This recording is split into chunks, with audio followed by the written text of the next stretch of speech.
Hello everyone and welcome back to the next episode of the Road to Feed the Master series. This is the episode number 51 and it will be a coverage of the last round of the Santa Semana Open in Alicante, and since it's the last round we will also talk a little bit about the tournament itself. So without wasting any more time, let's jump straight into the analysis.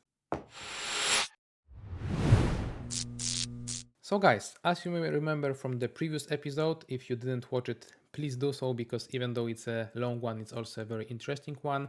I just have won one game with black pieces, and in the last round I had white pieces against a better player. However, after a long fight the previous day, I was really hoping to get a player that will be easy to prepare against, and thankfully I just got that, because my opponent Hamish Olson from Scotland was a player that was playing mostly e5 against e4, and I've decided to try to play exactly that, because it would make my preparation easier, and therefore I can prepare rather quickly and then rest and feel rather fresh for the game.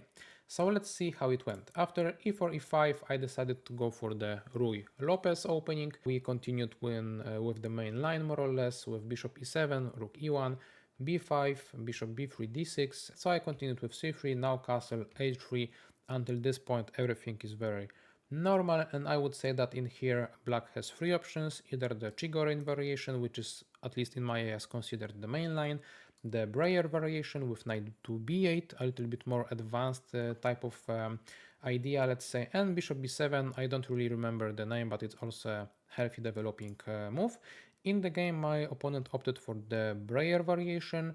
The idea behind this is to reroute the knight to the d7 square. In here, I as white have a few different choices, and in this game I've decided to prepare a move c4. I hope that it will be not so usual one, that my opponent will not know it that much, but well, he is a good player, right? So why wouldn't he? So in here the idea is that I am trying to open up the situation in the center, because Breyer variation in its essence is rather a suggestion to not trade any piece, any pawn until the move number 20, let's say, in some scenarios. Therefore, I want to change that dynamic, offer this exchange, and so on. And in here, my opponent can choose different routes. In here, he chose c6, which is the main line. So as you can tell, still not exchanging anything. And only after my knight c3 move, which is actually inviting the opponent to push b4, he did just that. And the idea is that in the main line in here, knight a4 is on the board, but after c5, it felt like I have to push, first of all, and if I do it, my knight seems kind of misplaced there. So I'm not sure if I like such scenarios, because once more, it's rather a closed position. I don't like my knight. So I've prepared an interesting idea of playing knight e2, and as you can tell, it blocks my rook. So what's going on?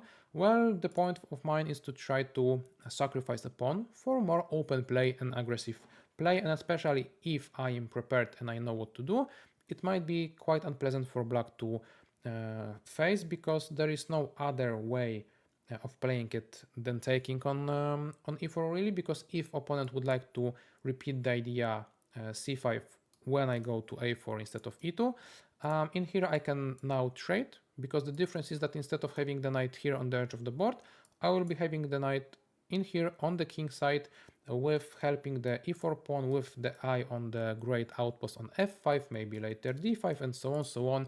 So it's pretty significant strategical difference, and for those reasons knight takes e4 is the best move. And in here I'm attacking the knight, and the question is, how should the knight be protected?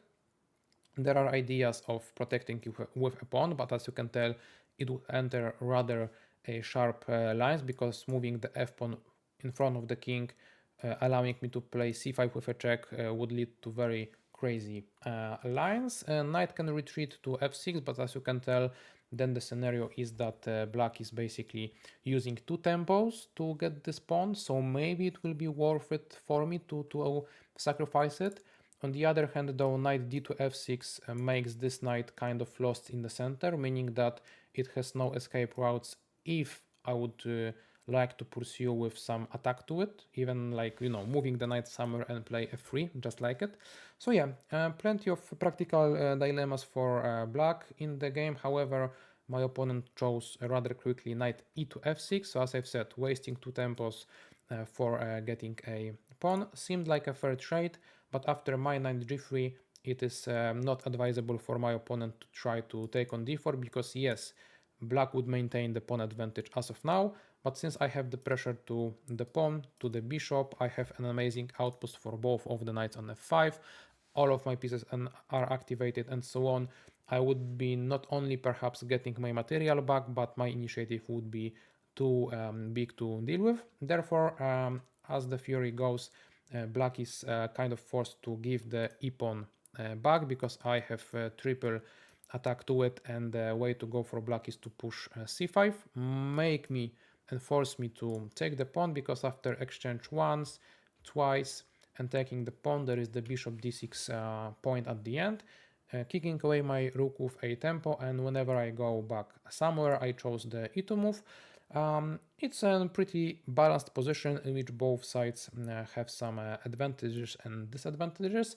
And the funny thing happened that this was the exact moment in which my preparation has ended.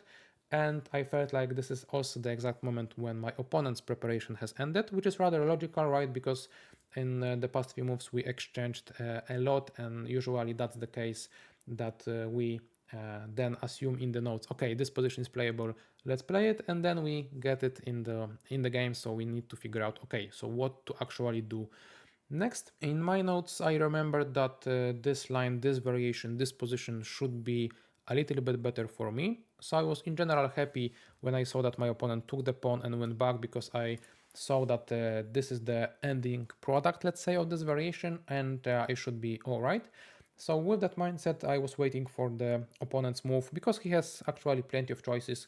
He can try to develop the queen, the bishop, maybe fight for the e-file and so on. So like plenty of choices. I took a walk, if I remember correctly, just simply waiting for my opponent's move, because, well, I've played 19 moves with the preparation, so I figured out that I should not be having any time trouble in this game anyway. And after queen c7, I went back to the game and I started calculating, okay, so what should I do now and what would I like to do now in the game. And since the pressure to the knight is rather an unpleasant one, I have just two choices. Either I should jump away from the pressure and at the same time attack the bishop like that. Maybe I will take it, maybe not, maybe my opponent will take it, right, on the f5. Or I can go for more of a tactical approach with bishop g5 possibilities. I knew that such move exists because I saw some game during preparing that went kind of in that direction. But when I was thinking about it during the game, I was not like unhappy, but rather unsure whether or not giving up the pawn in front of my king would be efficient enough and worth it to just disrupt the pawn chain in front of the opponent's king, because it's a pawn chain without a pawn versus the pawn chain that is disrupted, and what is better, right? So I was unable to figure out whether and how will I be able to proceed from this moment onwards. So I decided that I don't want to play bishop d5. I opted for knight f5, and my opponent took me on f5, and I was very happy with that outcome, because after rook a to e8, bishop e3, which seemed natural, also my opponent followed it up by rook e5, so I had to go back to f3. So let's say that after queen c8 I had a moment to think about the position. I felt like I should be even more better, let's say, than after the endgame phase, because I felt like I got the bishop pair, my queen got activated to a better square, I have a possibility of stacking my rooks either on the e file or the d file. I might have a possibility to reroute the bishop to either of the diagonals, make it also more active. So yeah, in here actually bishop c2 was an obvious choice to take control over the f5 square, because actually this move threatened with rook f5. So yeah, bishop c2 I still played rather quickly, but after bishop b8, yeah, this was the moment in which I fought for a little while, and I've decided that in here, since black is occupying the e file and it might be hard for me to fight for this file effectively, I decided to just take over the d file. So I went with rook d1, rook e to d1, e to d2, and after queen c7, trying to create some kind of the battery on this diagonal, I played g3, and I felt like with each move my position gets better and better and better. Obviously there is nothing concrete yet. I will still have to progress further with the position to really create any specific problem to my opponent. But like there is no risk, right? There is no entry point. I mean, I cover all the squares for the knights, for the rooks, like everything. I have the bishop pair, stacked rooks on the d file, like everything is going in the right direction. And I was just, cruising, chilling, having happy thoughts, and I was met with big surprise because my opponent took on e3. And I had this move on the radar, but I just assumed, well, it's like, what for? Like, okay, he sacrifices an exchange, but for what? To take my pawn? It's not enough. I mean, only a pawn for the exchange, and also with my possibility of exchanging the rooks, my rook will easily dominate the knight of the opponent. I will try to target those weaknesses. I am winning effortlessly. Like, that's not the point. So, what is the point of this sacrifice? I mean, obviously I took because, I mean, why wouldn't I? And only after my opponent played queen e7, I kind of started to value this exchange, this sacrifice more, because even though there is nothing concrete for black as of now, there is also not that much concrete going on for me as white, because I've just lost the bishop pair and somewhat control over the important squares in the position. My e3 and g3 pawns will be weak, and the saying goes that sometimes the threat is stronger than its execution, and that's exactly that, because as we've said, execution of the threat to my g3 pawn was just no good. But if opponent will try to maintain this pressure and this pressure, I have to constantly keep an eye on those, and I have some practical problems. So in the end, I feel like going back in time, let's say, and evaluating this sacrifice on e3, I feel like it was perfectly timed because I was having an eye on it, and perhaps in the next move I would take care of it so that it would not be ever possible again. So timing perfect, and decision overall practically also fine, because as I've said, my position was so great that perhaps I will be getting better and better position, and I would just cruise through the game and win it, hopefully.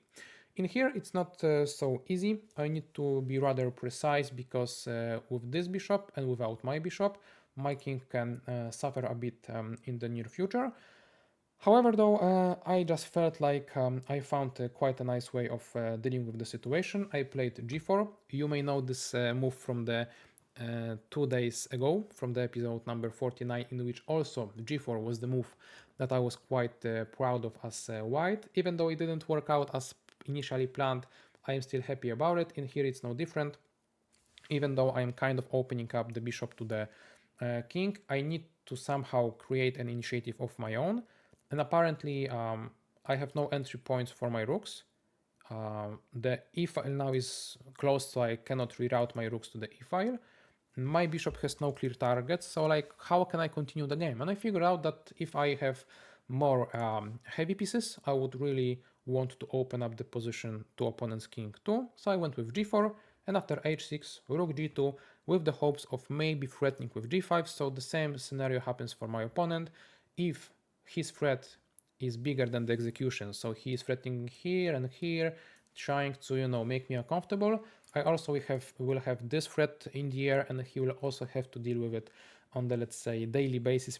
In here he went for g6. I decided to reroute my bishop in such a way because I figured out that whenever the g-pawn has been pushed, maybe the f-pawn will be the one that might become my target, because as of now on this diagonal I don't have anything more to prove actually because of this move.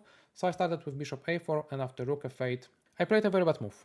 I was focusing mostly on calculation instead of trying to focus on the long-term, let's say, ideas for me, that I just simply, miscalculated something and played a bad move. I should just continue with bishop c6, then try to reroute the rook like this, and continue my pressure towards the f file and f7 pawn. I chose rook f2 first. I had so many different little ideas and variations calculated in my mind and some nuances about them that I cannot even recall for you guys why have I chosen that exact scenario and order. But obviously, immediately after the move, I spotted that it's just not good, because after knight e4, rook e2, knight g5 might be a possibility. And the problem was that I didn't want the knight to be there. I would have to place my queen to g2 in order to be able to protect my pawn weaknesses. And I was planning on, triple stacking my heavy pieces on the file. So like, well, will it happen? I am hit on e3, I am hit on h3, the f3 square is taken away.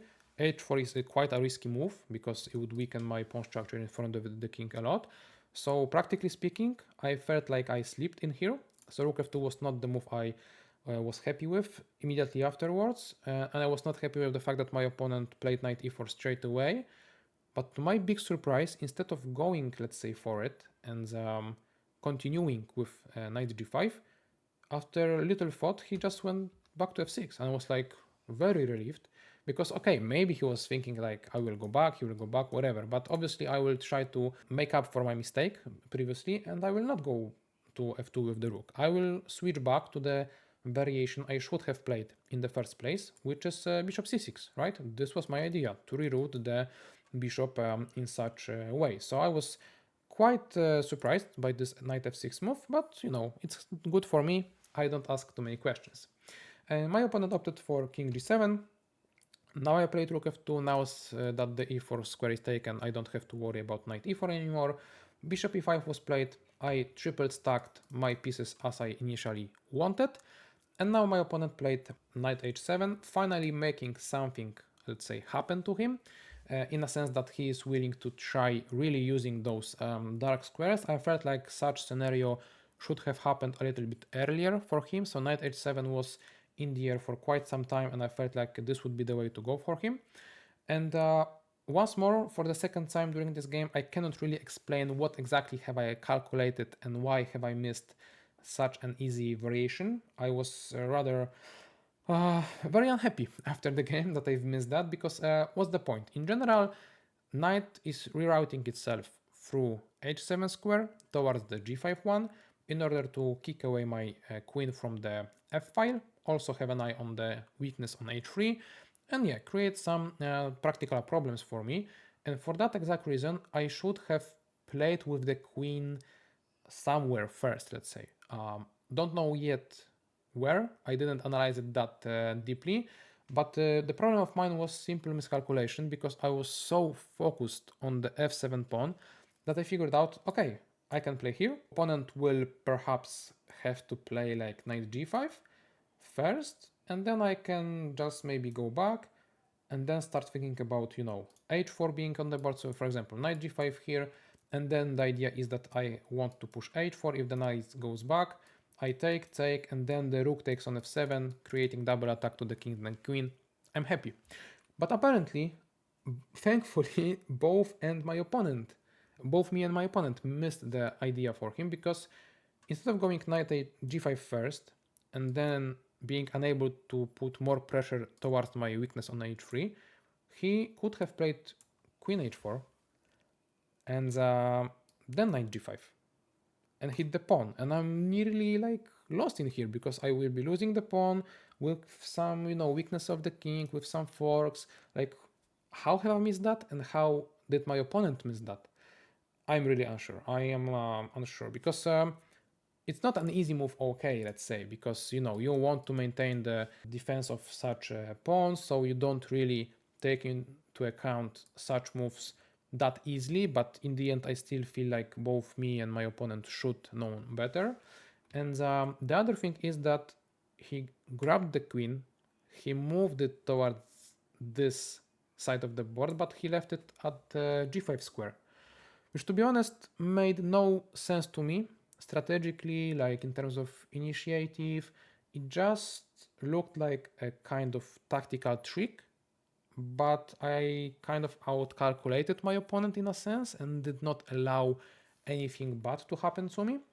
So yeah, just a strange timing, let's say, in the game, strange few moments, but it just shows that after such exchange sacrifice, the position got very messy, and it required a lot from both players. Because queen g5, well, what's the trick I was referring to? If I take on f7, the difference is that if the queen was on h4, obviously, then I'm losing, as I've said, right? And that's the problem. With queen on g5, it's not the problem because g5 square is taken. But I might still face some problems along the f5 because my bishop is pinned to my queen.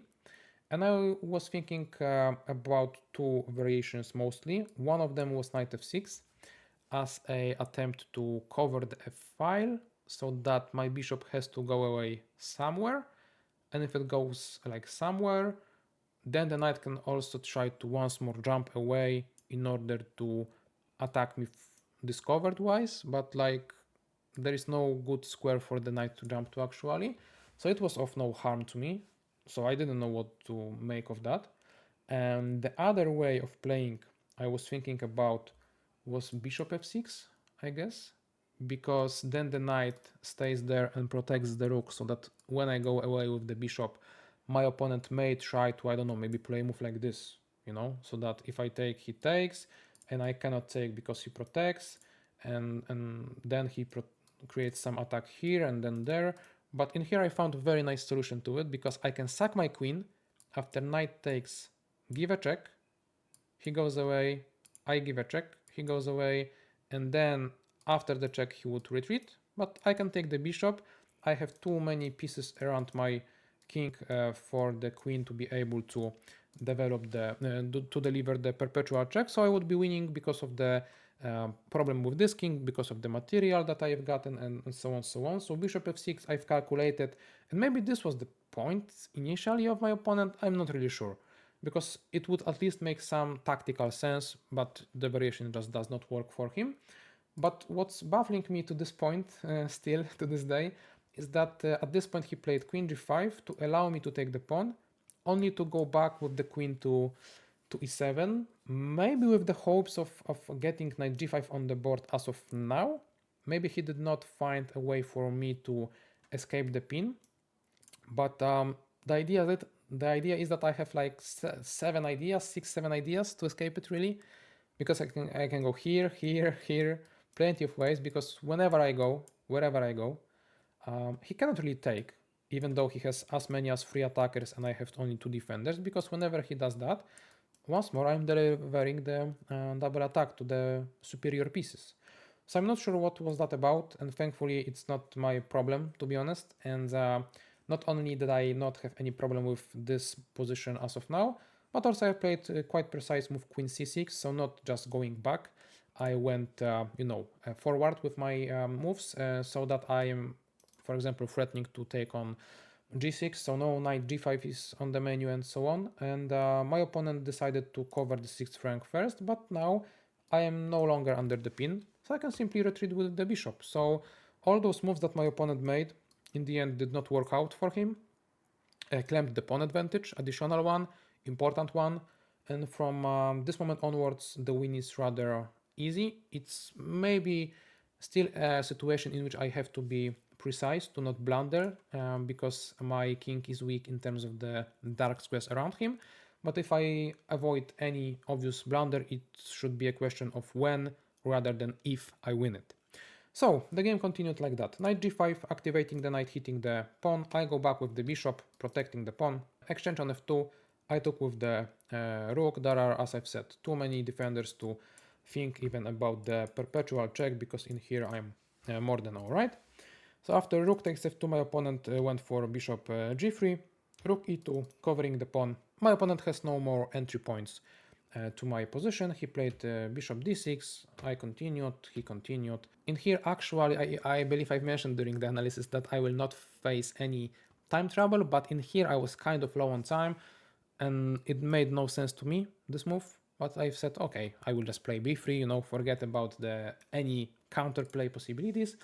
And in here, after bishop g3, I was a little bit out of ideas how to continue, since after bishop queen b7 that I initially was thinking about, there was knight h3 trick, and I was not sure if I want to allow it, because after king f1 takes, I am still struggling a little bit with the activity, even though, yeah, I can perhaps activate the rook and it would be good enough. but I didn't want to do it that way. I've decided that I would prefer this variation to happen in such scenario in which I push h4 proactively, let's say, and when my opponent takes, I then play queen b7. I'm not really sure now what's the difference. Maybe I was just thinking it's the difference, but there is not. But whatever, we don't care about it as of now since the position is winning, right? I played h4 with this attempt of sacrifice a little bit of material in order to be able to untangle my pieces and then win easily in the endgame. My opponent, therefore, practically speaking, didn't want to allow it to happen, so he just went back with the knight. But then I discovered the final idea for me to go for a win, which is, okay, my king is not the best, and black king is kind of alright. So, since I have the rook and I have the control over white pieces, I should strike on those white pieces, light squares, so that I can disrupt the position of the black king and then make this as a final advantage of mine to push for a win. And that's exactly what happened. After h5 he took, I took, he played queen h4, but after queen f5 he has no good attempts really. Queen h2, I do go away, bishop h2, I go away, I don't care. Queen g6 on the menu, some bishop e4 possibilities are there, rook g2, so plenty of possibilities for me. After 95, trying to stopping that and stopping maybe this check, I just played rook d2, and my opponent is out of move. It's kind of a Zugzwang situation. If the knight moves, I go with the rook. If the bishop moves, well, there are not so many moves, he can only deliver the check, after which I go away. If the queen moves, I don't know even where should it go, right? Maybe backwards.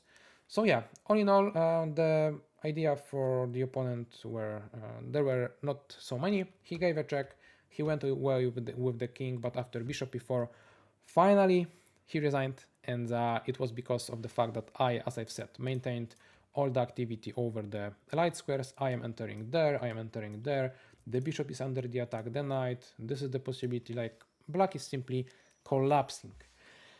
And guys, pretty exhausting game, second in a row, but when it ends in a win, both of them, you can't complain, right? And also, what you can't complain about is this, guys. Let's go into the outro graphic, because you will be surprised about what happened. As you can tell, during the last previous 6 episodes, I covered last 9 rounds from the Spain. And if you remember the first episode of this tournament, therefore episode number 46, during this one and only episode, so 2 first games, I was down 25 or 24 rating points. So for me now to show you guys the graphic in which I gained 1 elo point, it's still a big achievement. I cannot quite remember a time when I was so down in terms of the rating at the very start of the tournament, and then climb back, fight back, and get it on the, let's say, plus, any plus. +1, it feels like +30, to be honest, because actually over the course of the tournament, during the last 7 rounds, let's say, I gained 25 rating points, so quite an achievement. And yeah, I'm happy that I did not stop fighting. I'm happy for my coach that motivated me in the round number 3 to not take any half buys, to continue playing. Also, he motivated me for the last round to fight for it, and I got motivated myself. I'm not gonna lie, looking at all the minuses with the rating throughout all the tournament and knowing that the win in the last round would make me gain rating, it was very motivating actually. So not only I am happy in the end with the result itself in terms of the rating, but also what I'm even more happy about is the journey I've had during this tournament. As I've said, whenever I have lost the rating in the beginning, I felt rather unmotivated in the past years and so on. And even though it might have been the case in here too, I still managed to somehow climb back. So I'm very happy about that specific experience. It will help me, I guess, with the future tournaments and other activities in life. Hopefully, I will know that I can do it. And so, yeah, this is it. I am once more hitting my all-time high rating, and since it's already May, I am rated 2263. So once more hitting all-time high. To obtain my desired FM title, there is still 37 rating points to go. So if I will play like this, as you can tell, there are still 37 tournaments to play. Hopefully, though, I will be able to make it a little bit faster than that. Nevertheless, I'm happy with the tournament. It gave me a lot of lessons, a lot of experience. So hopefully, I will be able to translate it into my future tournaments. I am now planning on playing 2 tournaments in July. So until that point, there will be no analysis, unfortunately. Hopefully, though, I will find some time to squeeze in any other type of material on the channel. So stay tuned for it. And even if not, I will see you during the summer holidays, hopefully in the great mood with summer outside and all that stuff. So at this point, though, thank you all for watching, especially this game and all the others from this tournament. And I hope you liked it. If you did, please leave a like. If you didn't, please let me know what can I do better. And with that, I will leave you here. Thank you all for watching. Bye bye.